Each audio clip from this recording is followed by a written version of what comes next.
আমি মনে মনে ভাবলাম নবী বোধহয় অন্য বিবির ঘরে যাবেন, কিন্তু রাতের গভীর আমি আয়েশা ঘুমে বাহানা করে শুয়ে পড়লাম, নবী বোধহয় অন্যের ঘরে যাবেন।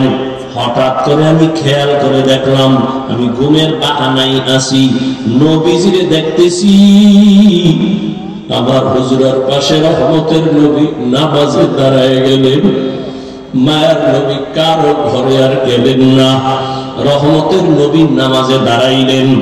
নামাজে দাঁড়াইয়া একা একা গোপনে কি যেন করেন, সূরা কেরাত শুরু করলেন, আলহামদু পড়তেছেন। আমি আয়েশা কান লাগায় শুনতেছি, নবী অঝোর দাঁড়ায় কাঁদতেছেন। কান্না করতে করতে নবীজির দাড়ি মুবারক বেয়ে বেয়ে চোখের পানিগুলো পড়তেছে, নবীর কান্না। আলহামদু সূরাটা শেষ, এরপরে নবী সূরা বাকারা শুরু করলেন। ভাবলাম আমার নবী বোধহয় কয়েক পৃষ্ঠা পড়া রুকুর মধ্যে যাবেন, কিন্তু না, সাহাবারা। আমি আয়েশা খেয়াল করতেছি নবী পুরা সূরা বাকারাই শেষ করে ফেললেন। নবী পড়তেছেন আর কাঁদতেছেন, পড়তেছেন আর কাঁদতেছেন। নবীজির কান্নায় বুক ভেসে যায়, দাড়ি ভিজে ভিজে পানি পড়ে বৃষ্টির মতো। ভাবলাম নবী সূরা বাকারাটা শেষ করে রুকুর মধ্যে যাবেন, না, রহমতের নবী পরের সূরাটাও তেলাওয়াত শুরু করলেন। তেলাওয়াত চলতেছে চলতেছে, মায়ার নবীর চোখের পানি পড়ে দাড়ি মোবারক ভিজে ভিজে যাইতেছে। নবীজি সূরা বাকারার পরে সূরাটা পড়তেছেন, মাঝখানে না সেই সূরাটা পুরাই শেষ করলেন। এরপরে ভাবলাম নবী রুকুতে যাবেন, দেখলাম না, নবী তারপরের সূরাটাও শুরু করলেন। আর কান্না বন্ধ নাই। নবী পরের সূরাটা 3 নম্বর সূরা পুরাটাই শেষ করে ফেললেন। এরপরে নবী রুকুতে যাবেন না, নবী দেখি আবার পঞ্চম সূরা তেলাওয়াত শুরু। মায়ার নবীর কান্না, মনে হয় যেন দুনিয়া কম্পমান হয়ে গেল। নবীর কান্না চলতেছে, তেলাওয়াত চলতেছে, কান্না চলতেছে, গভীর রাতে আর তেলাওয়াত চলতেছে। দীর্ঘ সময় মনে হয় যেন রাত এখন শেষ হয়ে যাবে। নবী মাত্র প্রথম রাকাতে নামাজের তেলাওয়াতে আছেন, চোখের পানিতে নবীর জামা ভিজে যাচ্ছে, দাড়ি ভিজিয়ে গেল। দীর্ঘ সময় আমি আমার আয়েশার হায়াতে নবীকে এত কান্না দেখি নাই, এত কষ্ট দেখি নাই। দীর্ঘ টাইম দাঁড়াইয়া তেলাওয়াত করার পর মায়ার নবী সবে মাত্র রুকুর মধ্যে চলে গেলেন। নবী রুকুতে গিয়া আর মাথা উঠান নাই, মনে হয় যেন নবী কান্না করে বেহুশ হয়ে যাবেন। নবী যেই পরিমাণ ইবাদত করেন, কান্না করে নবী রুকুর থেকে উঠেনি না। অনেক সময় সীমাহীন দেরি করার পর মায়ার নবী এবার দাঁড়ায় গেলেন। দাঁড়াইয়া এরপরে নবী মাত্র প্রথম রাকাতের প্রথম সিজদায় রওয়ানা। মায়ার নবী যখন প্রথম রাকাতের প্রথম সিজদায় চলে গেলেন, সিজদায় গিয়ে যে আবার সে কান্নার আওয়াজ। মায়ার নবী কাঁদতেছেন প্রথম সিজদায়, দ্বিতীয় সিজদাও দেন নাই। প্রথম রাকাতের প্রথম সিজদা, রহমতের নবীর কান্না, নবী আর মাথা উঠান না। এই পরিমাণ সময় লাগাইয়া সিজদায় গিয়া নবী কাঁদেন। মায়ার নবী বলেন, আসা আস্তাজিদু ইয়াসজুদু আলা কদামির রহমান। বান্দা যখন নিজের কপাল সিজদায় লুটাইয়া দেয়, আমার রব তখন কুদরতের পা বান্দার কপালের নিচে ঢুকাইয়া দেয়। মায়ার নবী সিজদায় পড়ে কাঁদেন। আম্মা আয়েশা বলেন, আমি পর্যন্ত বেকার হয়ে গেলাম।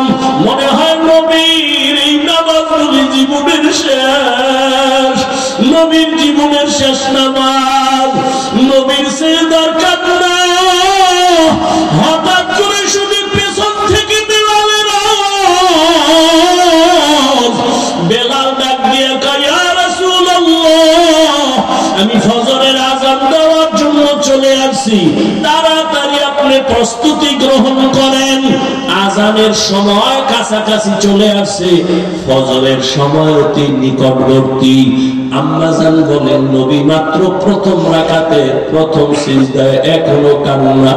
ওদিকে বেলালের আওয়াজ, ফজরের সময় কাছাকাছি, দ্রুত রেডি হয়ে যান। আম্মা জান আয়েশা রাদিয়াল্লাহু আনহা বলেন আমার মায়ার নবীর এই রকম আশ্চর্য হাজারো ধরনের ঘটনা। আম্মা জান একদিন বলেন ইয়া রাসূলুল্লাহ, আপনি জীবনে তো কম কষ্ট করলেন না, আপনার জীবন মনে হয় দুঃখে দুঃখে গেল। তবে আমি আয়েশা জানতে চাই আপনার জীবনের বেশি দুঃখের ঘটনা কোনটা? বলা মাত্র নবী হাউ হাউ করে কান্না শুরু করলেন আর বলেন ও আয়েশা, তায়েফের ময়দানের ঘটনা আমার বড় হৃদয় বিদারক, আমি সহ্য করতে পারি না। তায়েফের ময়দানে আমি গেলাম, এদিকে আমার বাবাও নাই মাও নাই, আমি বড় ইয়তীম। সন্তান বিপদে পড়লে বাবারে টেলিফোন করে, বাবা কই আছো, আসো আমার উপরে বিপদ চলে। মা থাকলে টেলিফোন করে বলে মা একটু দোয়া করিও। মায়ার নবী বলেন আমি বাবা বলিয়া জীবনে ডাক দিতে পারি নাই। 6 বছরে মা হারা আমি মুহাম্মদ, 8 বছরে আমার দাদাকেও আমি হারায় ফেললাম। আমার এত কষ্ট, আমার জীবনটা কষ্টে কাটিয়ে গেল। আমাকে 1 দিন না 2 দিন না 3 বছর পর্যন্ত শিয়াবে আবু তালিবে আমাকে গৃহবন্দী করে রাখলো। চতুর্দিকের পাহাড় মাঝখানে আমাদের আটকাইলো, পানি দেয় না, খানা দেয় না। আমি রহমতের নবী গাছের পাতাগুলো ছিঁড়ে ছিঁড়ে চাবাইয়া চাবাইয়া খাইয়া আমার পেটের ক্ষুধা নিবারণ করছি। আমি এত কষ্টের মাঝে গেলাম তায়েফের ময়দানে দাওয়াত দেওয়ার জন্য। ওই তায়েফের পাগল কাফেরেরা ওদের বাচ্চাগুলোকে আমার পেছনে লেলিয়ে দিল। বাচ্চাগুলো পাথর হাতে নিয়ে বৃষ্টির মতো মারতে যখন শুরু করলো, একদিকে গালি দেয়, অন্যদিকে পাথরের আঘাত, পাথর পরে পরে আমার শরীর রক্তে রঞ্জিত, রক্ত পরে আমার জুতা পর্যন্ত আটকায় গেল। আমার আল্লাহ পর্যন্ত বেজার হইয়া জিবরাইলকে পাঠায় বলে যাও তায়েফের জমিন উল্টাইয়া সব ধ্বংস করে দাও। আমাকে এই পরিমাণ পাথর মেরে মেরে ওরা তাড়ায় দিল। একটা ব্যক্তি ছাড়া কেউ আর কালেমা পড়ল না। আমি মাকেও পাইলাম না, বাবাকেও পেলাম না। এই পরিমাণ কষ্ট আমার, রক্ত মাখা অবস্থা আমি হাঁটতে হাঁটতে মক্কার দিকে রওয়ানা। এই তায়েফের কাফের বেঈমান এই পরিমাণ আমার উপর অত্যাচার করলো, কি পরিমাণ উপহাস আর ঠাট্টা গালাগালি করলো। আমি আল্লাহর কাছে একবারও বদদোয়া করি নাই, তবে তায়েফের ঘটনা আমাকে বারবার কষ্ট দেয়, কাঁদায়। এরে নবীর উম্মতের দল, ওই নবী মেরাজ থেকে নামাজ নিয়ে আসলেন। আজকে মুসলমান দাবি করি, বান্দা দাবি করি। বান্দার জন্য মূল কাজ হলো ইবাদত। ইবাদত যারা করবে তারা আসল বান্দা, যার ইবাদত করবে তিনি হলেন আমার আসল মাবুদ। এরে বান্দা দাবি করি, এখন ইবাদতের লাইনে দুর্বল। ও কলিজার যুবক বাবারা, বৃদ্ধ বাবাজিরা, পর্দার আড়ালের মা বোনেরা, আজকে আল্লাহ সন্তান দান করেছেন, একটা আদর্শ সন্তান দুনিয়াতে রেখে যাইতে পারলেন না। কি নিয়ে আল্লাহর আদালতে হাজির হবেন? এখনো সময় আছে, তওবা করেন। ও যুবক, স্কুলে পড়ো, কলেজে পড়ো, চাকরি করো, ব্যবসা করো, তোমার মতো কত যুবক দাড়িওয়ালা নামাজির অভাব নাই। স্কুলে পড়িয়াও নামাজ বাদ দেয় না, চাকরি করে নামাজ ছাড়ে না, ব্যবসা করে নামাজ ছাড়ে না। বলো বাবা, তুমি কেন নামাজ পড়তে পারো না? জীবনে আর কতদিন এভাবে গুনাহ করবা? আজরাইল ধাক্কা দিলে আর থাকতে পারবা না। এরে পর্দার আড়ালের আম্মা জানেরা, বোনেরা, আপনার মতো কত মা এখনো আছে পর্দা করে, স্বামীর মাল হেফাজত করে, মোবাইলে সময় নষ্ট করে না, আল্লাহর মহব্বত নিয়ে স্বামীর মাল হেফাজত করে। আপনি কেন পারবেন না? একটা আদর্শ সন্তানের মা হইয়া কবরে যান। আপনার সন্তানের ব্যবহারে যেন কোনদিন কোন মুরব্বী কষ্ট না পায়, আপনার সন্তানের আচরণে কোনদিন যেন মা বাবা আলেম ওলামারা কষ্ট না পায়। আপনার সন্তান ডাক্তার হবে, তবে বেয়াদবি যেন না করে। আপনার সন্তানকে ইঞ্জিনিয়ার বানাবেন, কোনদিন যেন খারাপ আচরণ না করে। মানুষ তখন দোয়া করবে। ও পর্দার আড়ালের আম্মা জানেরা, ও বৃদ্ধ বাবাজিরা, আল্লাহ পাক সন্তান অনেকের দেয় না, কত কান্না কাঁদে। আর আল্লাহ আপনাদের সন্তান দান করেছেন, একটা সন্তান যে কোরআন তেলাওয়াত করে দোয়া করবে, এমন সন্তান তৈরি করতে কি পারলেন না? দুনিয়াতে যত ভালো সন্তান আছে, মা বাবার দোয়া, মায়ের অবদানের কারণে। মদিনাতুল মুনাওয়ারা থেকে ভারতের জমিনে আসছেন এক আল্লাহর বান্দা, কালেমার দাওয়াত নিয়া। নাম আপনারা সবাই জানেন, খাজা মুঈনুদ্দিন চিশতি আজমিরি রহমাতুল্লাহ আলাইহি। ভারতের জমিনে আসিয়া ভারতবর্ষে দাওয়াত দিলেন। দাওয়াত দিয়া দিয়া লক্ষ লক্ষ বিধর্মী কালেমা পড়লো। খাজা মুঈনুদ্দিন বড় আনন্দিত। একদিন মায়ের সামনে খুব আনন্দ করে, মা ডেকে বলে, খাজা মুঈনুদ্দিন এত আনন্দ কেন করো? বলে, মা আল্লাহর শুকর, ভারতের ভেতরে লক্ষ লক্ষ বিধর্মী, আমি মুঈনুদ্দিনের হাতে কালেমাওয়ালা মুসলমান হয়ে গেল। মা ডাক দিয়া কয়, বাবা মুঈনুদ্দিন, এগুলো তোমার অবদান না, সব হলো মায়ের অবদান। খাজা মুঈনুদ্দিন চিশতি বলে, আম্মা জান আপনার অবদানটা কি? মা চোখের পানি ছেড়ে কাঁদে আর কয়, বাবা তুই যেদিন আমার গর্বে আসছো, আমি আল্লাহর কসম করে বলি একটা রাত ঘুমাই নাই। আমি সিজদায় পড়ে রাতের গভীরে মাওলার কাছে কান্না করে দোয়া করেছি আর বলছি, ও দয়ার মালিক, আমার গর্বের সন্তানটাকে তুমি তোমার ওলি বানাইয়া পাঠাইয়া দিও। এক রাতও কান্না বন্ধ করি নাই। ও বাবা মুঈনুদ্দিন, দুনিয়াতে আসার পর আমি মা তোরে যতদিন বুকের দুধ পান করাইছি, আল্লাহর কসম একটা ফোঁটা দুধও আমি তোর মুখে বিনা ওযুতে দেই নাই।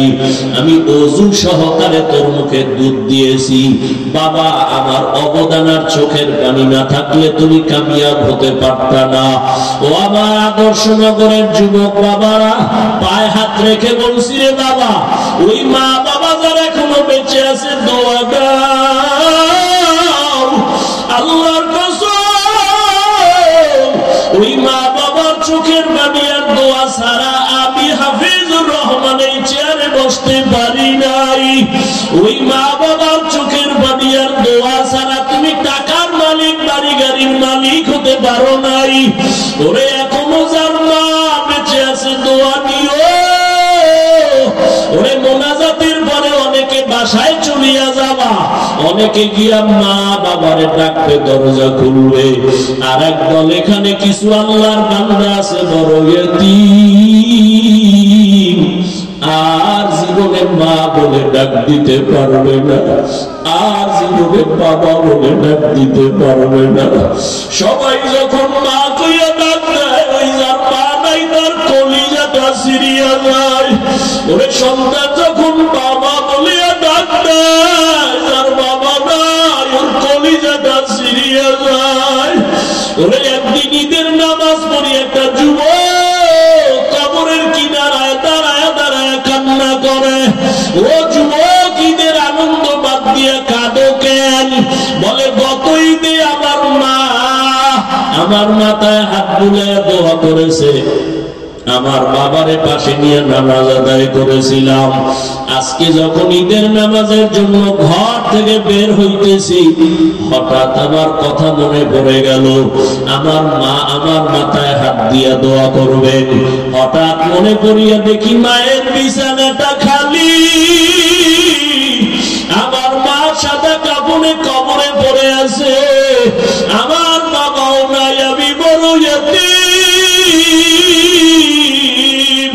ও মা হারা বাবা হারা, অনেকের মা বাবা ছিল বড় গরীব, কষ্ট করিয়া করিয়া তোমাকে আমাকে মানুষ বানাইছেন। কত বাবা গরিবী হালাতে ছিলেন, বাবার মানে মাঝে মাঝে মনে চাইতো ইলিশ মাছ কিনিয়া খানা খাবে, টাকার অভাবে খেতে পারে নাই। মায়ের মাঝে মাঝে মনে চাইতো আঙ্গুর বেদানা খাবে, টাকা নাই, খেতেও পারে নাই। আজকে তুমি সন্তান, তোমার ঘরে কত মাছ কত ফল, কি লাভ হবে? ওই মা বাবারে আর পাইবা না, আর জীবনে ফল খাওয়াইতেও পারবা না। ওই মা বাবারে যদিও পারবা না, তবে 2 ফোঁটা চোখের পানি পাঠাইয়া দাও রে নিষ্ঠুর। গুনাহের কারণে দিলটা পাথর, চোখে পানি নাই, 2 ফোঁটা চোখের পানি পাঠাইয়া দাও। যদি কান্না না আসে, ডানে বামে দেখো কার চোখে পানি। ওরে কান্নাওয়ালার থেকে দোয়া চাও, কান্নাওয়ালার দোয়া খালি ফেরত যাবে না। ও আমার কলিজার যুবক বাবারা, যাদের মা বাবা এখনো বেঁচে আছে, রত্ন হারাইস না রে বাবা।